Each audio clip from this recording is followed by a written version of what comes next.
Hi guys, welcome to our daily encounter. You know, all of us at some point in our life are going to have to play the role of comforter.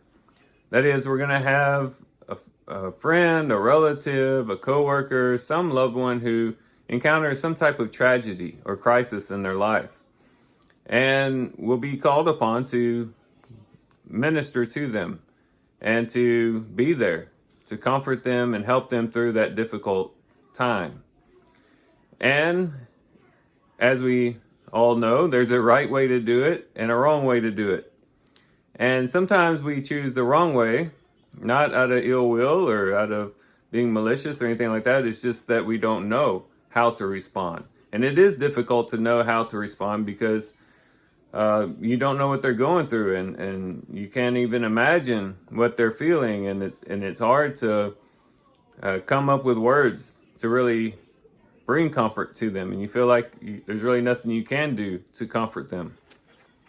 But the book of Job is really good at showing us what not to do with Job's friends. Matter of fact, Job says in Job chapter 16,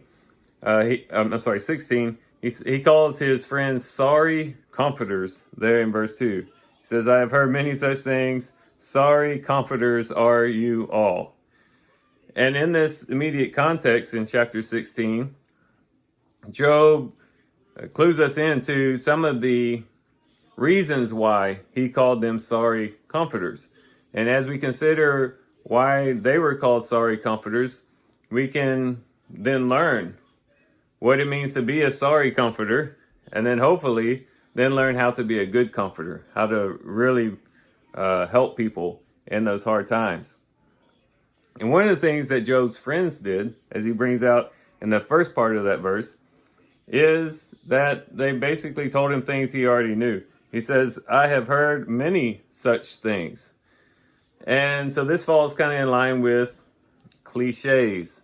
There's nothing worse than when someone's encountering a tragedy, a crisis in their life. Maybe it's the loss of a loved one, or they themselves are diagnosed with a deadly disease or something like that.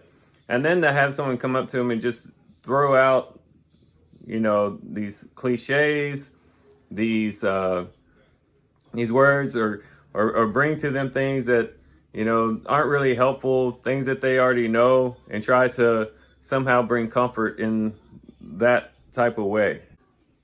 Now, sometimes it is helpful to remind them of certain truths about God and truths about life, but we just have to be very careful when we do so, and that we're not doing it in an insensitive way or belittling the sorrow that they're going through. The other thing is that they were using windy words. I like what the New Living Translation says. It says they're blowing hot air.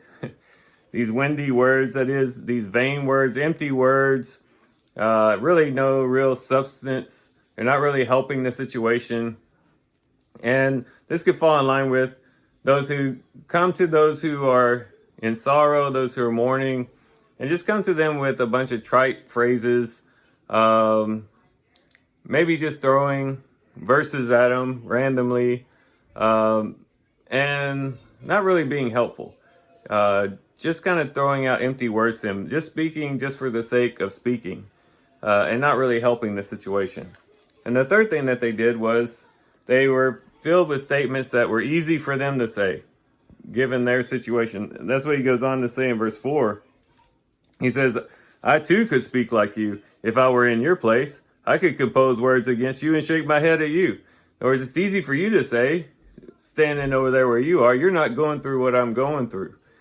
And that's something we have to look out for, that we're not making statements that are just easy for us to say because we're not really going through what they're going through, but that we would, be more careful in the way that we speak and the way that we communicate comfort to them. So these three things will make us sorry comforters. Throwing out cliches, giving them information they already know that's not helping them in the situation, blowing hot air, just giving them a bunch of trite statements and phrases that don't really have any substance, don't really help the situation. And then not being able to look at it from their standpoint, but just basically looking at it from your own standpoint and just making statements that's easy for you to say because you're not going through what they're going through. So what can we do then on a positive side instead of trying to comfort in this way? Well, instead of just throwing out cliches and just giving them information they already know, just be present. Just be there with them.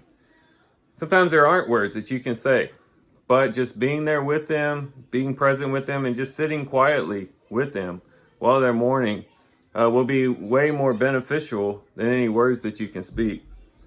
And instead of blowing hot air or giving windy words, just listen. Listen to what they have to say. Let them talk out and talk through their sorrow and what they're going through. And just be there to listen and give a lending ear for them. And instead of just saying words that are easy for you to say because you're not going through what they're going through, be sympathetic. And to the degree that you can, show empathy towards what they're going through. And really try to look at the situation through their eyes and try to look at it from their perspective. That would be helpful. So instead of cliches, windy words, and easy for us to say type of statements, be present, listen, and be sympathetic. If we can just do those three things when we encounter someone who's going through a hard time, I think we'll fare much better. And of course, as we all know, each situation is different.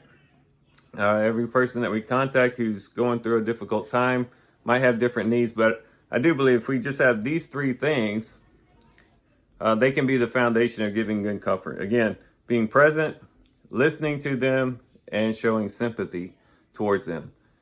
So as we do our reading today, we can reflect on that, especially as you come across Job chapter 16. I do thank you guys for watching the video today. Hope you guys have a great day. Love you guys. God bless.